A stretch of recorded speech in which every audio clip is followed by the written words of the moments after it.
So, welcome to the studio. We're up to something a little bit different today.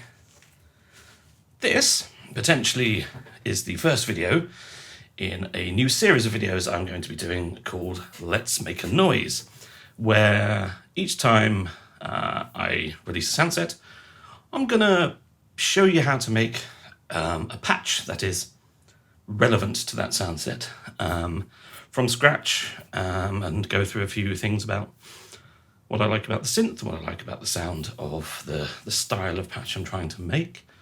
So it's a kind of tutorial thing, stroke, just a bit of fun really. So I'm releasing a sound set called Serum Nova, which is coming in 2 volumes, 150 patches each, that will have a cyberpunk sci-fi cinematic feel to it. It's also quite strongly electronic as well. So what I thought I'd do today, we're going to start with, is make a cyberpunk bass. That's going to be first. Let's make a noise. And, you know, if you like it, if I like it, maybe we'll do some more. Anyway, should we make a start? Go on then.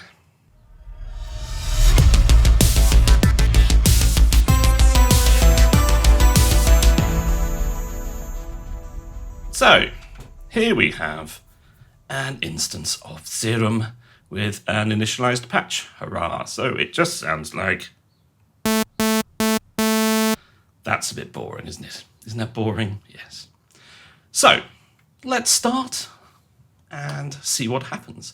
First of all, I'm going to bring this oscillator A down 2 octaves. So it's got a nice fatty noise. And then we're going to bring up the unison a bit, but we're going to make it quite tight. Okay, so that's already sounding a bit more interesting, isn't it? And then oscillator B, I'm going to have just 1 octave down, just to... I like a bit of an octavey bass, so I always think that's got a bit of extra niceness to it. And we're going to make that... We could do whatever we like. We'll make that 8, and we're not going to bring down the unison, the detune quite so much on it. Well, that's already sounding... We're done. There we go. We've got a cyberpunk bass. We're done. Good night. No? You want more than that? All right. You are fussy. Okay, so I want this bass to be quite punchy. So let's go into the envelope to begin with, and we're going to bring the sustain all the way down. The sustain? Who calls it sustain? Not me. It's like there's a different type of stain that it could be. So we're losing, obviously, all that sustain. We'll bring the release up a bit, so we've got a little bit at the end, should we need it. I'm also going to make it mono whilst we're here. That's simply so we don't have, even though we've got quite a tight envelope, we don't have notes hovering over each other and getting in the way.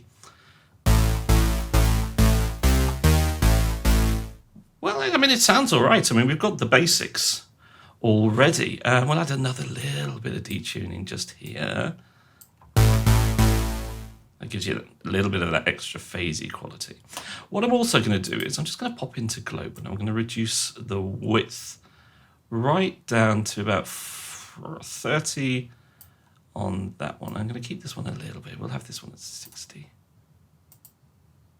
30. Let's be precise. So the sound's a bit less wide now because it's quite useful as a bass. Sometimes, not always. Sometimes you want a nice big full bass. That's. I mean, in fact, in Cyberpunk, the bass is obviously one of the most important sounds. So obviously, it's usually right at the forefront of everything you're doing. Okay, well that sounds great already. Shall we play with the filter? Why not? I like the Moog filters. We'll go with the 18-foot low pass filter. We'll make sure that both oscillators are going here. So obviously we've got a bit less going on there. And what I think we'll do is we'll have some fun with another envelope. So let's control how the cutoff is opened with envelope number 2 so that we've got a bit more of that punch. Okay, so we can see it moving now. There it is. Lovely. We'll have a little bit of resonance to feel that resonance from the nice Moog filter.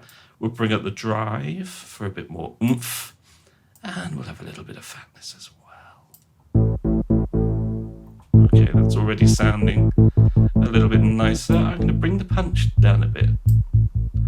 And then what I'm going to do, I'm going to control the filter cutoff with the macro, and we can test.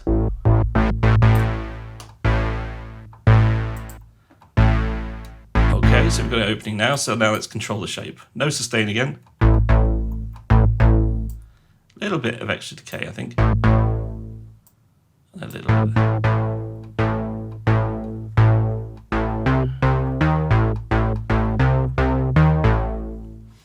You might go back to the first envelope and add a little bit more decay there. Yes, that's nice. Right, so let's just double check here. Okay, so that's as open as we can get it. Really bring that resonance out of the filter. So there we go. We're not doing anything particularly clever or interesting at the moment. We're not trying too hard. We've just got some tight detuned oscillators. Let's raise that filter a little bit. There we go. That sounds nice. I quite like that. So let's add a little bit of extra noise in there to add a sharpness at the high end. We'll control the level of the noise with the envelope just so it doesn't get out of control. So we can hear it there.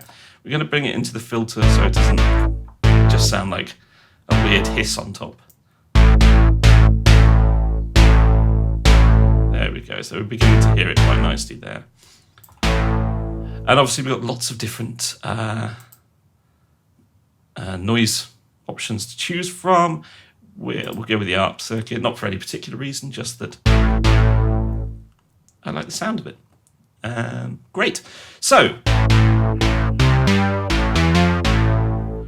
we have a nice sounding bass already.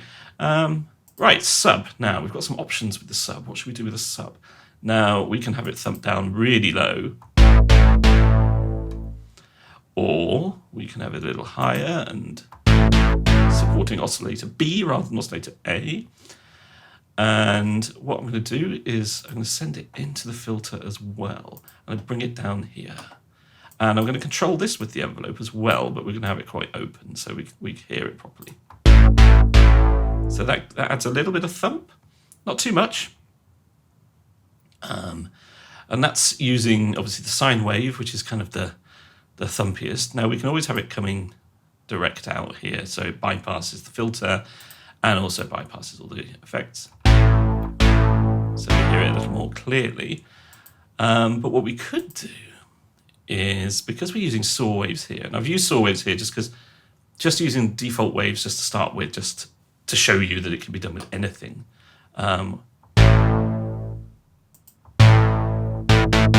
Now we can hear a bit more sawtoothiness to it.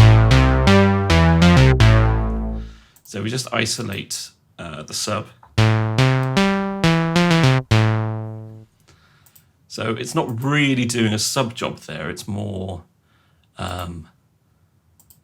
just sort of supporting oscillator B really. So if we bring it down an octave, we've still got the noise on there, haven't we? So that's our saw. But we'll go with the sine wave, I think, because it just brings that bit of low end in, which will come in handy later. Okay, so we're sounding a little bit sort of retro kind of analog at the moment, and we can make it sound a little bit more retro analog by fiddling with the fine tuning. Now we're going to drag LFO1 here, which is just a basic triangle wave at the moment, over to the fine tuning. And we're going to drag it down, go about 15 or so. So if let's isolate that so we can hear it nicely.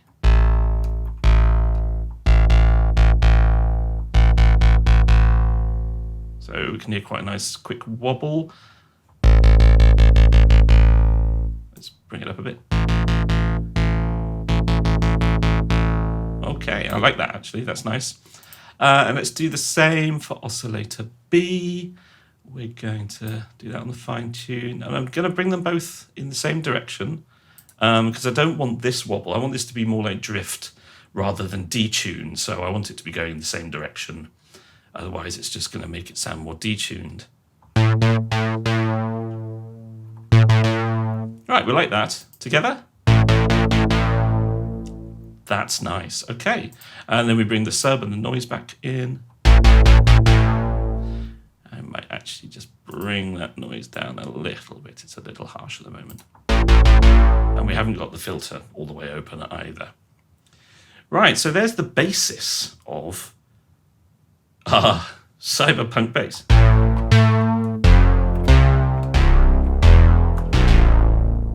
Nice. So we're halfway there already, and we've not really done very much. So should we add some effects? Go on then. Now this is where, for me, it really becomes cyberpunk. Well, that's a beautiful logo there in the middle, isn't it? Lovely. Right, so let's have a listen to what the hyper dimension effect does instantaneously. So we've got more detune in there. I'm going to bring it down a little, 1 to 3, and detune it a bit. And we'll bring the mix down. Okay, that sounds quite nice. Let's turn it off. So we're being quite subtle with that.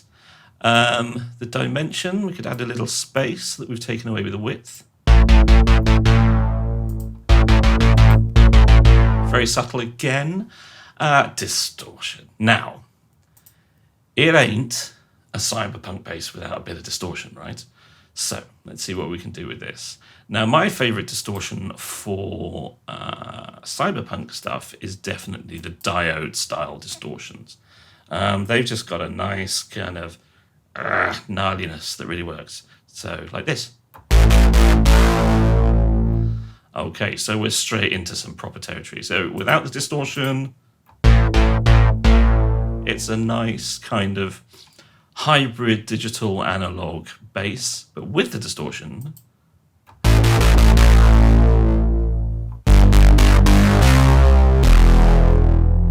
it's really got some growl and some grunt. And there's diode 2 as well,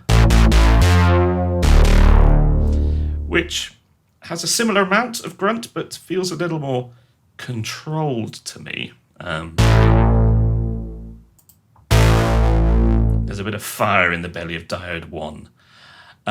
So let's just fiddle with let's add some drive and see what happens.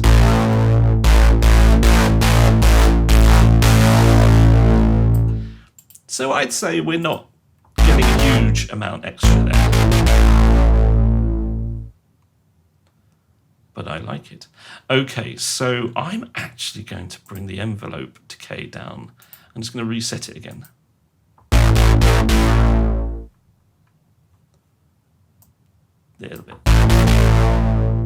Yeah, that feels good.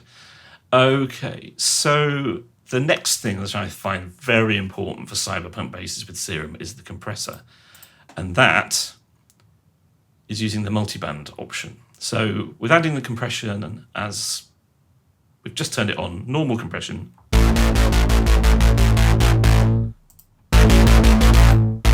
So we get a bit of tightening, a bit more control over it. But with multiband, it starts to sing. So let's turn that on. Now it's really slammed, but what we can do is we can open up the bands a bit, increase the levels, particularly the lower and the mids. We don't need a bit much more on the high.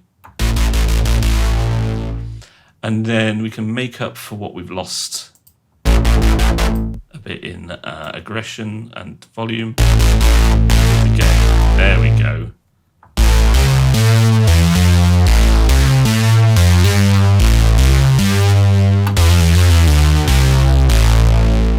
Right, so we're really hammering it now with the compressor and the distortion.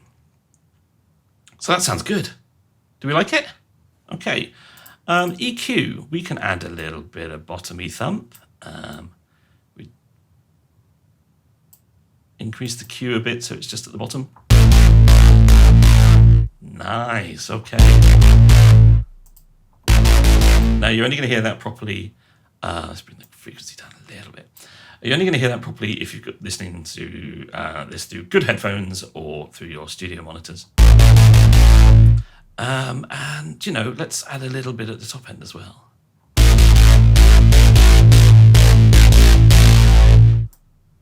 Again, we'll increase the Q slightly. We'll take the frequency up. Okay, well that sounds quite nice, doesn't it? We're absolutely rocking now. So what should we do next? I mean, this is almost the perfect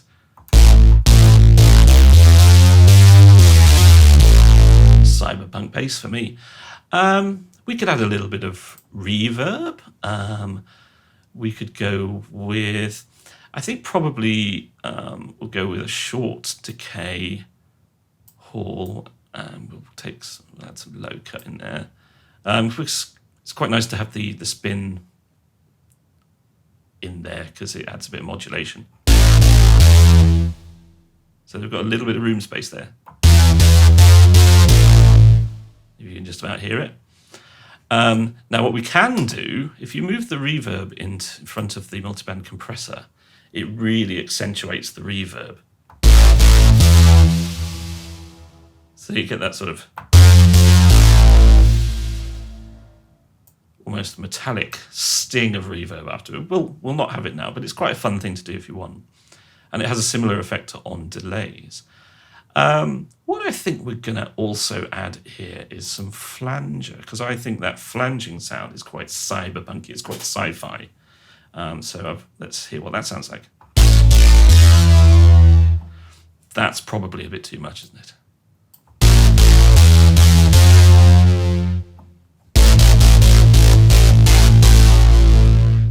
Yeah, that sounds nice.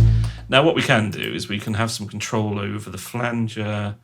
Where are we? There we are. If we just control click on that, and then we call this the flanger. So at the moment we will have just minimum flange. Minimum flange.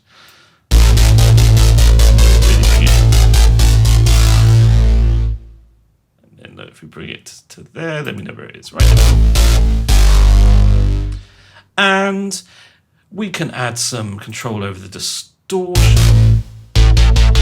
We could set this to the sort of the mix of distortion, and then we've got as much or as little as we want. So this is what it sounds like without distortion, but we've still got that thumpy compressor in there.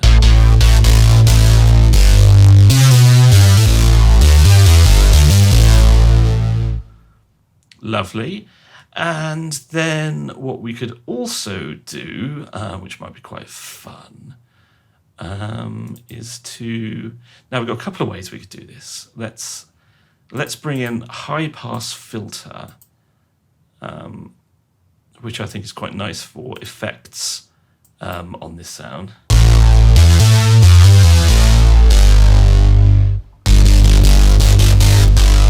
So we're not hearing much there, we're just losing a little bit of volume, so we'll just add a tiny amount of drive.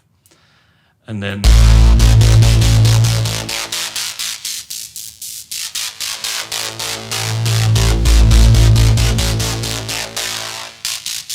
so that's our high pass filter, which is very good for like breakdowns and stuff like that.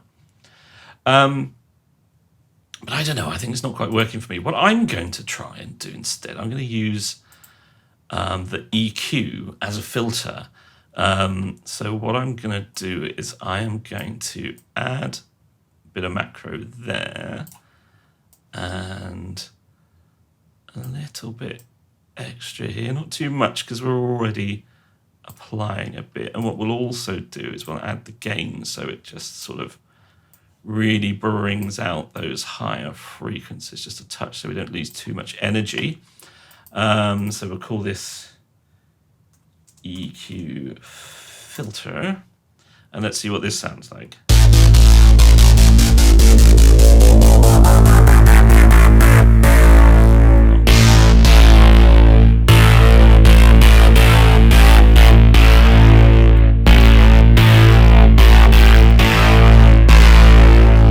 I wonder if we bring that. Ah, that's what we want to do, yes. That was a bit too robust. Right, yes, that would be better. So we're putting it all into that top end.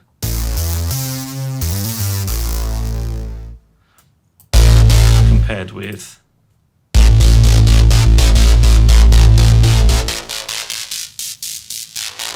yeah, so instead of using the filter, we're using the EQ.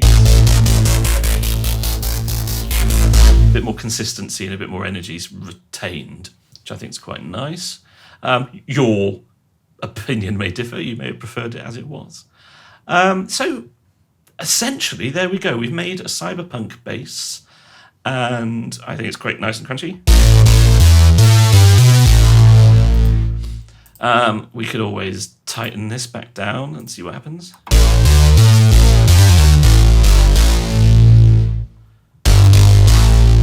It's quite nice. Or we could tighten it further if we use this filter. So if we go with another low pass filter. So now what we're going to do is we're going to tighten the sound post effects effectively.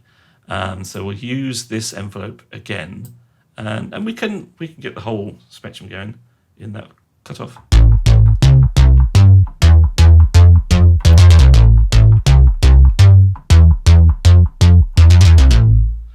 So now we've got it really thumpy and punchy, but we're really controlling the distortion and the compression with the filter again. And obviously we can start from a lower point just to add in, well, not add in, but yeah, well, it's essentially add in a few more frequencies. But I think this is more the sound we want, as much fun as it was to tighten it with the filter. Okay, so yeah, so that's it. I've spent just over 20 minutes going through how to make a Cyberpunk bass. I hope it makes sense. We haven't done too many controls. Okay, we've done quite a bit on the Macro 4, but that looks quite nice. And then, right, let's bring all the width back. See what that sounds like. Fun. And then we save it. Obviously, what should we call trashy detuned Cyberpunk bass, and where should we save it? We'll save it into my random folder for now, shall we? Bass, make a noise, bass. Ta-da!